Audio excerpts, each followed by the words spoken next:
Hello, tarot friends, and welcome to my brand new YouTube channel.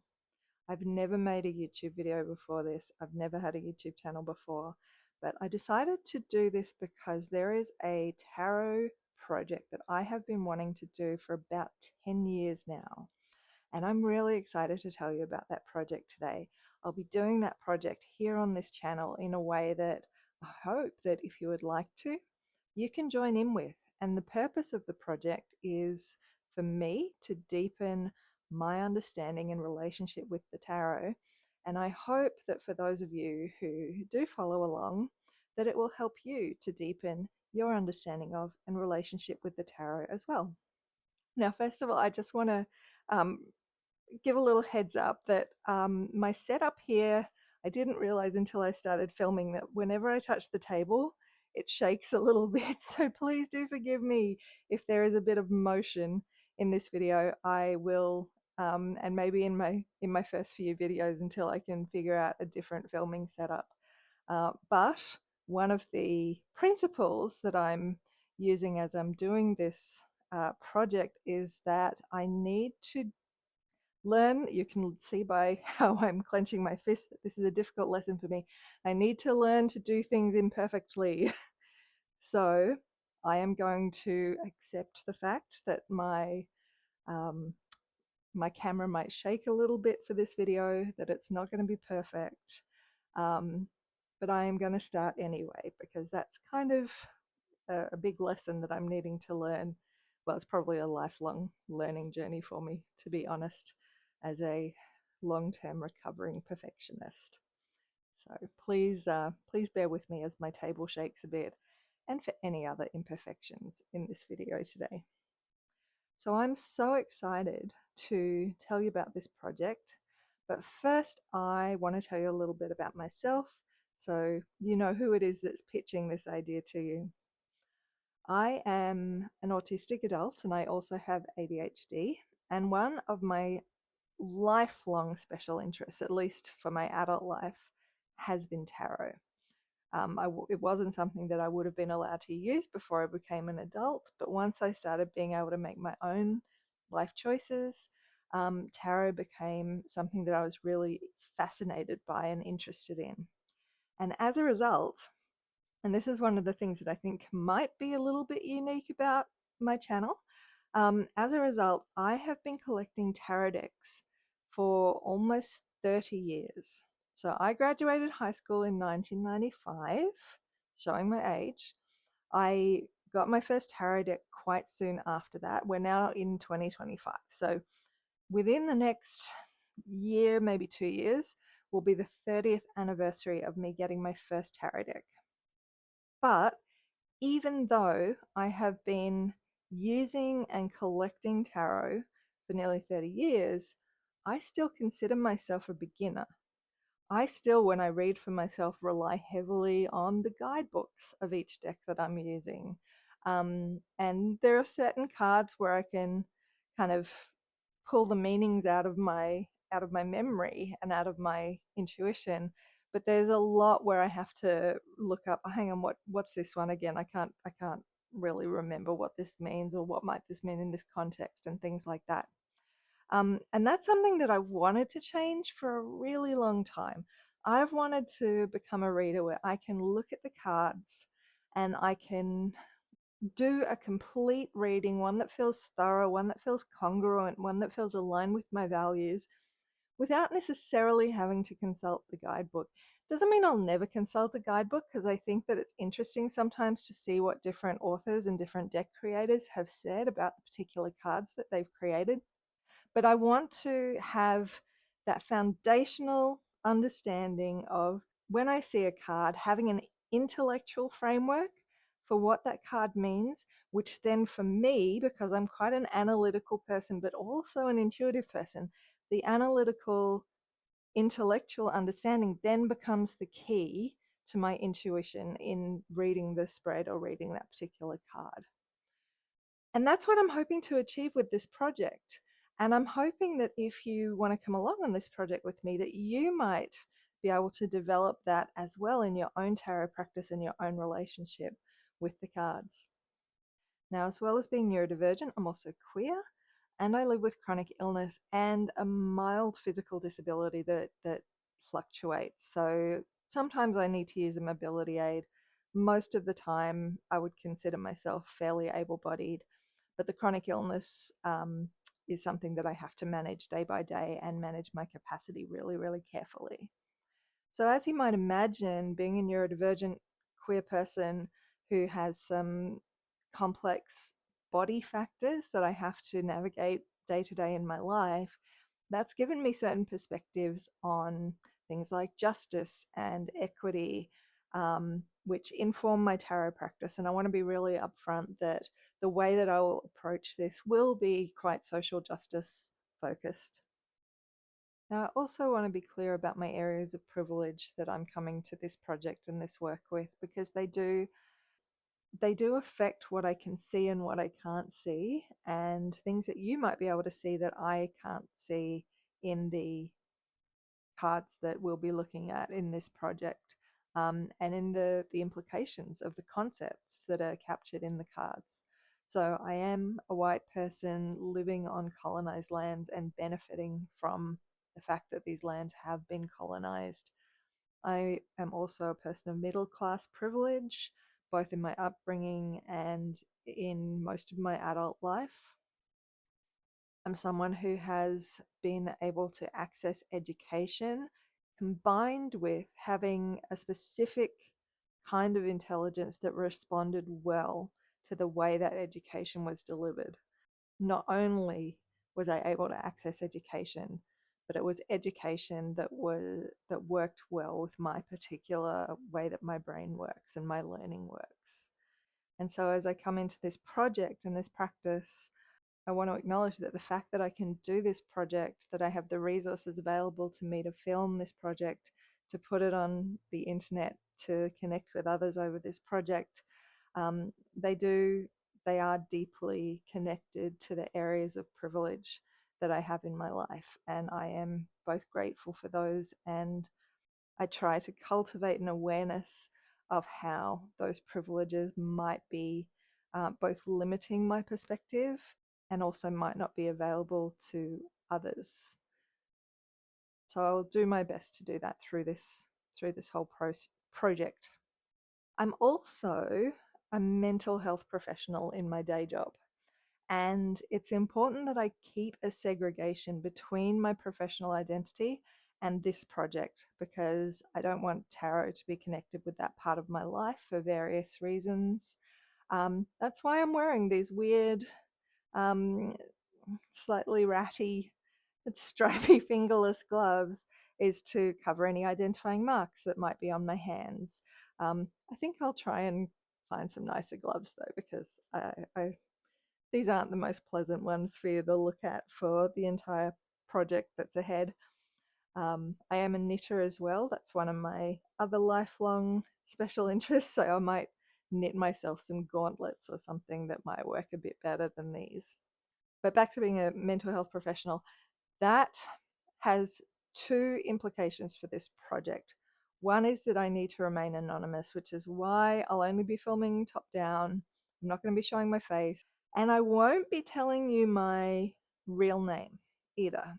Now, I haven't yet decided what to do with that, whether to give myself a pseudonym for this work or whether to just not use a name and just be mystery person. So if you would like to put a comment and tell me, would you prefer that I give you a name to use for me? Or would you prefer that I just don't use a name at all and I'm just this person who talks, who you might recognize by my hands and my voice, but without having a name for me? I don't really know what name I would actually use.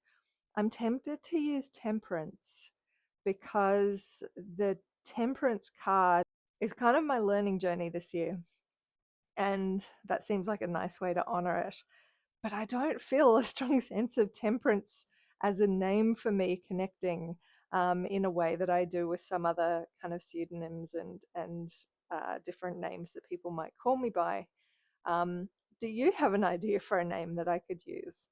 For now, you can just call me Mystery Tarot Human, and we'll see where we go from there. The other implication that my profession as a mental health professional has for this project is that I do bring a lot of the psychological concepts that my work relies on into my relationship with the tarot. And in fact, the tarot maps really, really well onto a lot of psychological concepts. Very early in my training to be a mental health professional, we were taught the biopsychosocial spiritual model: pentacles, swords, cups, and wands. I've also realized just recently that a really beautiful psychological model that I use a lot in my work maps onto the major arcana in a really interesting way. And I'm really keen to tell you about that in one of my early videos soon.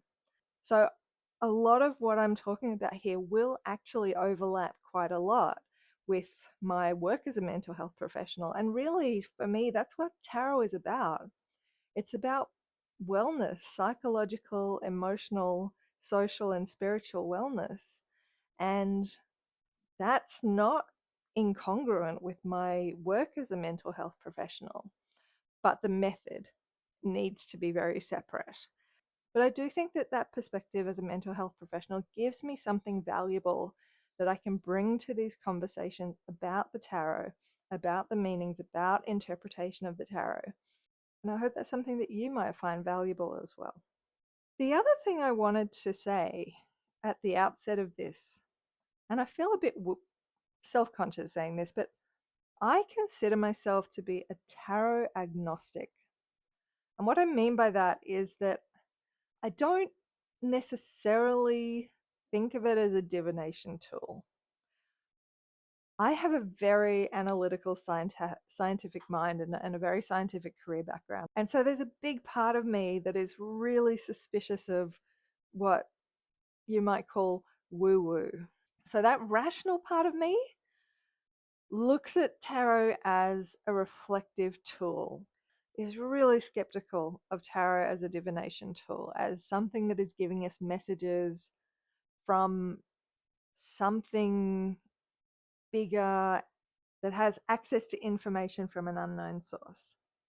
On the other hand, there's part of me that's really attracted to that element of it, and that I've had experiences with the tarot and in other ways too, where it's really hard for me to believe that it's just coincidence that certain cards came out when they did and in the specific ways that they did.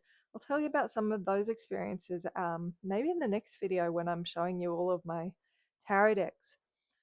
So I've got these two sides of myself: this really hyper rational part of me that is very wary of self-deception. Basically, I'm aware from my work and from my lived experience that it humans are very, very able to convince ourselves of that things are true that might not really reflect the truth of a situation. And I'm wary that reading into the tarot something that's a divinatory element is doing that. And on the other hand, there's part of me that does find meaning in looking at the tarot and looking at life in general that way, and feels like sometimes there are messages coming through that are more than just me looking at the cards and having that as a stimulus for reflection. So basically, that's me explaining that I don't know what the tarot does. I don't know how it works. I don't know if it's some kind of spiritual something speaking through the cards. I don't know if it's my own mental projections that are coming back to me, like it's a mirror for what might be going on in my mind, or it's a stimulus for me to think something through. All I know is that I find it meaningful and I find it helpful. And I don't, at this point, feel a need to define it beyond that. So that's the perspective that I'm coming to this from. And if you absolutely believe that it's just a reflective tool and nothing else, and that's useful and meaningful for you, I support that 100%. And if you believe that this is something coming through from something bigger than us or beyond our world that we can measure and document, and that's helpful and meaningful to you, I 100% support that too. And I hope that this project is going to be useful for you no matter where you are on that range of ways of understanding what the tarot is and what it does. So I've been waffling on for quite a while now, and how about I just tell you what the project is? So, as I said, I've been collecting tarot decks for a really long time, but I've never really got the meanings down pat, and I still rely on the guidebooks. But also, I've noticed, because I rely on the guidebooks, I've noticed that different decks and different guidebooks can take vastly different angles on the same meaning, or even ascribe the same cards to have very different meanings. And I find that really fascinating. So I've always had this idea of taking all of my tarot decks and laying out all the different versions of, say, the Fool, and looking at all the different ways that different artists have captured this concept of the Fool, and asking what similarities can we see in the ways that different artists have captured the same concept. And what are the differences in the ways that different artists have tried to capture the same concept? And what can the similarities and the differences in approach tell us about the core nature and meaning of that particular concept? Because for me, these aren't just cards, they're principles, they're ideas, they're archetypes. So, what can looking at and comparing a whole lot of different versions of the same archetype or the same principle, what can that tell us about getting a deeper meaning and a deeper understanding of what that principle is that we can then take into our readings? And also, my hope by doing that is it will actually act as a memory aid. The way that memory is stored in the brain and the way that we access it is through networks. And the more things that a memory is connected to, the more easily we can access that memory. So, by doing this project of comparing and contrasting, we're actually creating a more connected memory network for each of these principles. That if we have looked at, say, 30 different versions of the Fool, and we've thought about them and talked about them, and we've connected what's in this card with what's in this card and this with this, and look to find the principles and the threads that run through all those different depictions. That means that when we do come across that card again, whichever deck it came from, it's going to be connected in our memory to a lot more, and hopefully be easier for us to recall the fundamental ideas of that card. Now, originally I was going to call this the Comparative Tarot Project, and the channel was going to be called Comparative Tarot. I think I'll still call it the Comparative Tarot Project, but I'm calling the channel Comparatively Tarot instead, because I discovered that there is actually a deck called Comparative Tarot, which kind of works on similar principles. It's a tarot deck where each card has 4 different tarot cards on it. So it's got the Tarot de Marseille, it's got the RWS deck, and it's got 2 others that I don't think I recognized. But it's the same kind of principle of comparing different tarot images to access the principle of the card. So this is similar to that, but on a much bigger scale. So here's how the project is going to go. And the reason why I've got this book here, this is a journal that I have set up to be my own personal guidebook that I create for the tarot as an overall thing. So this journal pretty much follows the process that I want to do for this project. So to start with, it's pretty simple. We're going to start with the major arcana, and we're going to lay out all the fools to start with. And then the process that I want to do with that, as I said before, it's looking at what similarities can we see, what differences can we see, what do each of the depictions tell us about the principle of the Fool. And where I want to get with that is that on each of these pages, I want to have kind of like a list of keywords that I would associate with that particular card. I want to make sort of general notes on my understanding of the meaning. And that might include things like, what is a song that I feel like captures the meaning of this, or the principle of this card? What is a question, or some questions that I think are relevant to the principle of this card? But I also want to follow a system or a process described in a book called Unlocking the Tarot, Create Your Own Keys, which was written by Lisa Papez. And in that book, the author talks about finding a keyword for each card that isn't a restricting keyword. Sometimes keywords can really narrow down what a particular card means and actually limit our ability to derive meaning from it. But this author argues that if you can find the right keyword, it actually acts as an expansive keyword. So it's a keyword that's kind of like a root word that unlocks all the other meanings.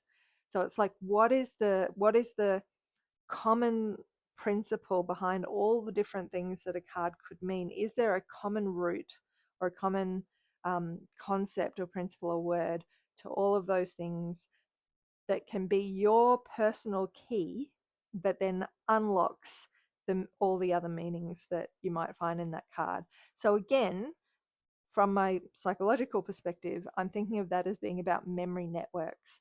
So if we have card connected to key, which then connects to all these other meanings, we're creating memory networks that make all of the meanings easier to access.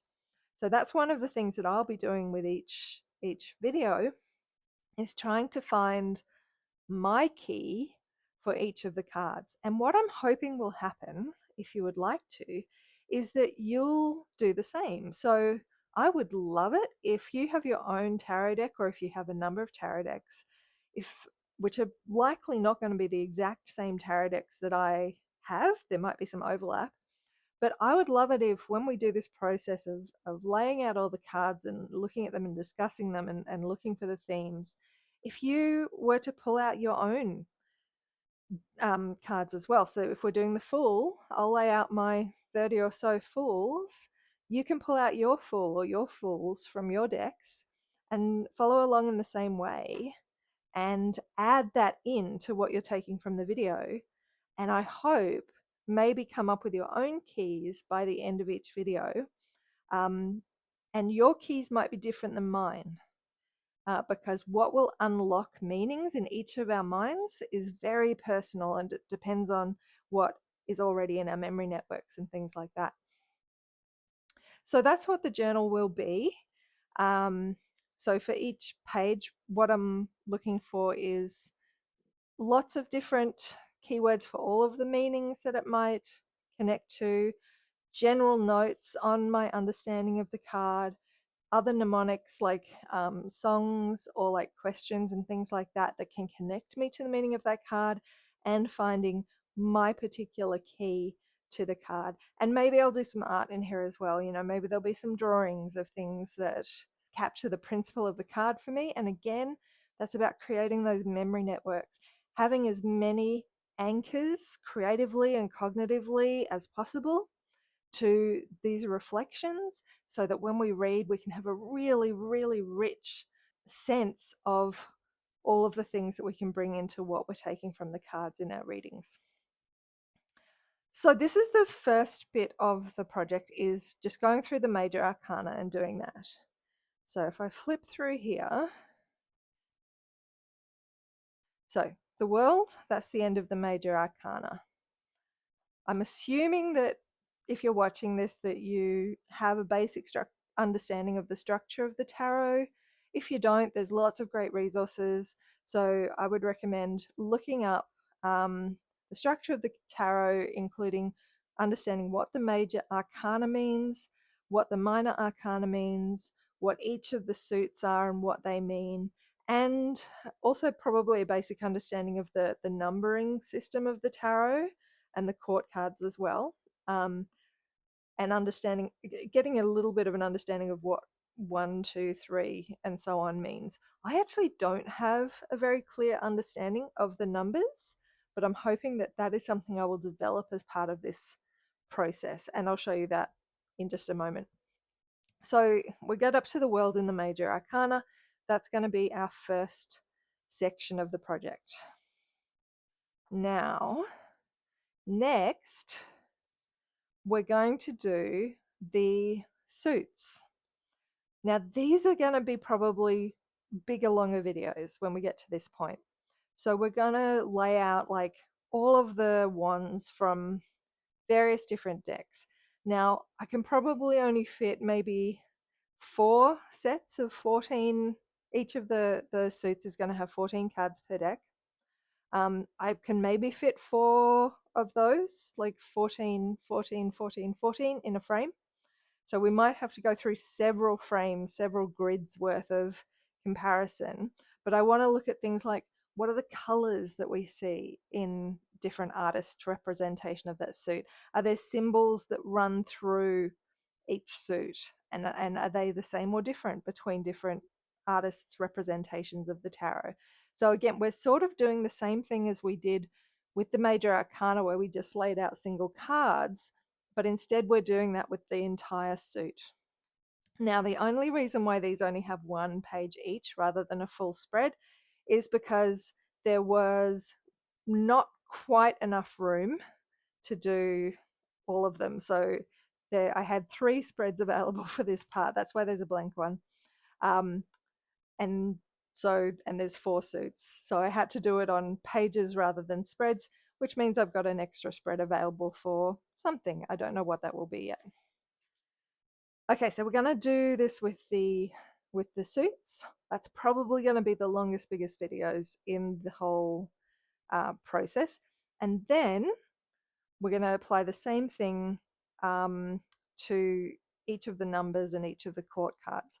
So we'll do the same thing with the aces. We'll get all of the aces out of a particular deck, and another deck, and another deck, and another deck. And again, compare how have aces been represented in each deck. What does that tell us about the fundamental principle of what is an ace? What is an ace representing? Same thing with the 2s and the 3s and so on. So if you think of your minor arcana as kind of like a spreadsheet where you've got your suits down this side of your wands and your cups and your swords and your pentacles, and you've got your ace through to king along the top, we're defining each of the rows and each of the columns in that spreadsheet as a general principle before we're doing each of the individual minor arcana cards one by one. So going through 4s, 5s, and so on. And then we'll go through the court cards. So what do pages mean? What do knights mean? What do queens mean? What do kings mean? And so on. And then only once we've done all of that, so there's a lot of groundwork in this project before we go on to the minor arcana. Then we go card by card with the minor arcana. And so there is a spread for each individual minor arcana card as well. If you want to set up a journal like this and follow along with a similar journal, this one is 192 pages. You need at least 190 pages to set up a journal this way. If you can find one that has 194 or more, that would be ideal, because then you would be able to do a full spread for all of the suits.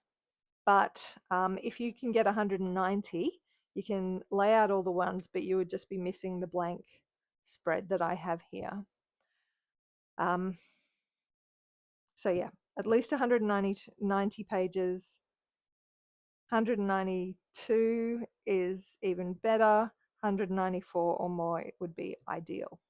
Now, along the way, I might do some deck flip throughs, just so that if you're curious about any of the decks that I'm laying out and you want to see them in full, that will be available on the channel.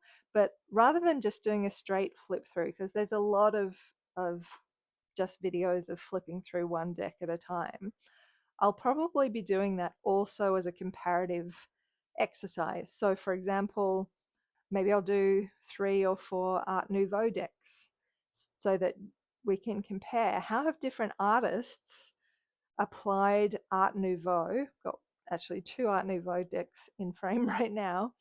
How have different artists created tarot with an Art Nouveau theme? I I think I have several decks that are quite queer focused, so flipping through those together rather than just one by one. So, I'd have like 4 decks laid out. We flip to the Fool, we flip to the Magician, and look at, how they are similar, how they might be different. Might do the same with like decks that have keywords, so we can see like how different or similar are the keywords on different decks, and so on and so forth. And so what I'm hoping to do is to cover all of the decks that I have by doing comparative flip throughs. So that will be something that I will be added in. And then I do also have some kind of fun ideas as well.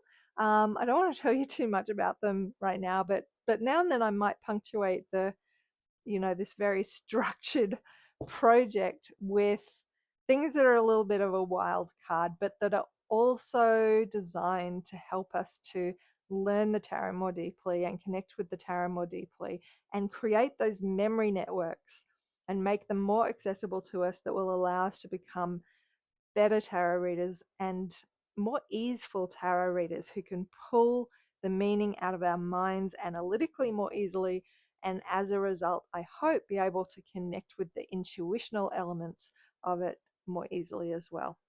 So I think I calculated that when you do all of the individual cards, plus all the suits, plus all of the um, numbers and court positions, that I think it worked out to something like 96 different videos. I can't remember, but it's around about there. So almost 100 videos for the actual project part of the project. And then when I finish that, when I get to the end, who knows where we might take this? I might have acquired more decks by then. That would be completely a plausible thing to have happened in that amount of time. So maybe I'll start over with a new set of decks and probably a better filming setup and better quality. Or maybe we'll go in a totally different direction. Maybe I've always had a dream to create my own tarot deck. Maybe it'll be about creating a deck. So I don't know what's going to happen at the end of the project, but for now, I'm really excited to do this project that I hope is going to deepen my understanding of the tarot. But I really hope also that it'll be a helpful one that will help you to deepen your understanding of a relationship with the tarot as well.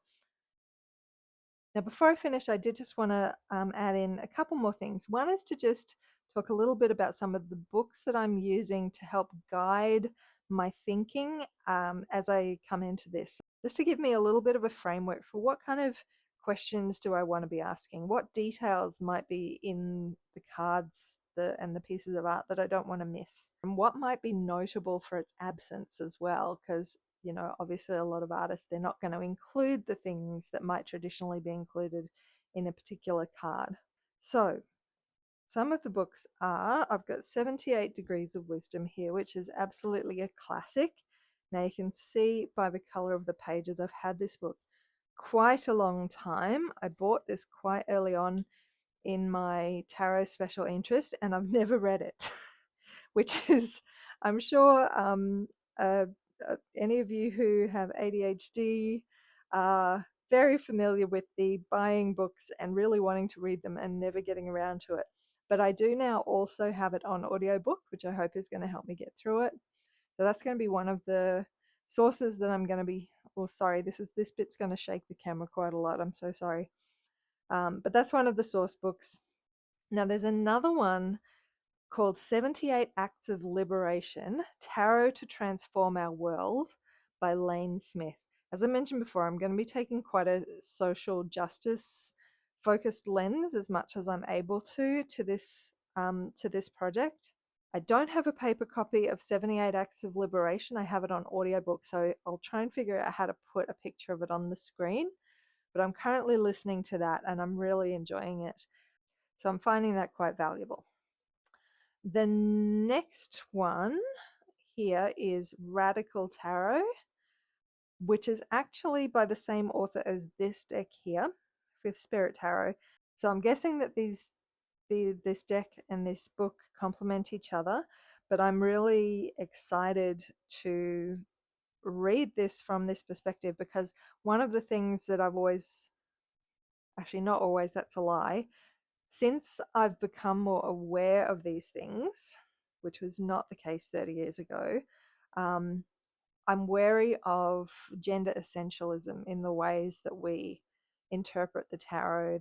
And I want to approach the tarot in a way that honors the full range of experiences of humanness and being a human being, and doesn't adhere to, very distinct or rigid ideas of masculine and feminine and male and female. So this is a book I'm really excited to read. I also have the audiobook of Queering the Tarot by Cassandra Snow. Sorry, not the audiobook, the ebook of Queering the Tarot by Cassandra Snow. I haven't started reading that one yet, but I'm hoping that that one will be useful in a similar way. And finally, there is that other book that I mentioned before. Again, I have it on ebook right now. I do have a hard copy on the way, so hopefully I'll be able to show it in a future video, which is Unlocking the Tarot, Create Your Own Keys by Lisa Papez. Yes, I am also currently reading Your Tarot Court by Ethany Dawn. Again, I have that on ebook, so I can't show you a paper copy. I'll put it on the screen if I can figure out how to do that.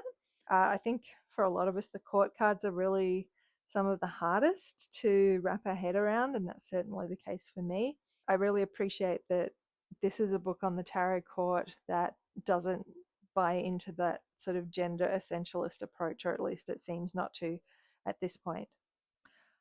All right, so that brings us just about to the end of this video. This has gone on much longer than I anticipated it would, but thank you so much for listening to me waffle. I am sure that I will get better at this with time. I will be able to speak more succinctly and more clearly and more confidently, but I appreciate you bearing with me on this learning journey. I am indeed the fool stepping into this unknown of having a YouTube channel, and not knowing yet what I don't know, and very much learning as I go. And as I said before, I'm trying to allow myself to take imperfect action more, and not refrain from doing things because I can't do them perfectly. So thank you so much. If you have stayed to the end of this video, thank you so much for bearing with me. I have one more thing for the end of this video. So if you watch to the end, my next video, I'm planning to do a tour of all my decks, where I'll show you all the decks in my collection and tell you a little bit about their history, and when in my life I acquired them, and how, and what particular role they've played. I'm really excited to take you through that. It's a little trip down memory lane for me. But what I wanted to do for the end of this video is just give you a little taster of that. So I'm not going to tell you about the decks, but I am going to just pile them up here so you can get a little bit of a feel for the decks that are going to be in the next video. I don't pretend I've got the biggest collection of decks around, but I do have one that goes back, reasonably far in time. So I hope that this will be interesting for you. Please do give this a like. I would really appreciate it. As a brand new YouTube content creator, that really helps to get things off the ground. But what I would really, really love most of all is for you to subscribe if this project interests you, and if you would like to come along on this process and deepen your relationship with the tarot through this as well. So we've got our decorative selection of 5 to start off with, and I'm going to go roughly from oldest to newest.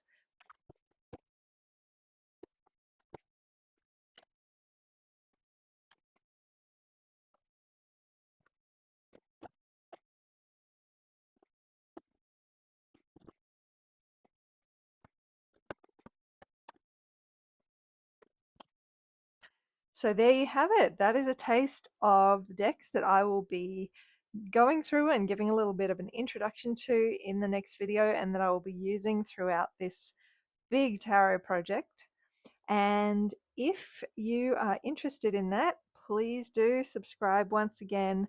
And my kids told me this recently. I didn't know this, but apparently you're supposed to hit the bell as well if you want to be notified when there's new videos. I'm middle-aged. I don't really know how to do this stuff, but fortunately I have adult kids who guide me. Thank you so much once again for watching my very, very first video, and I look forward to the next one. Bye bye.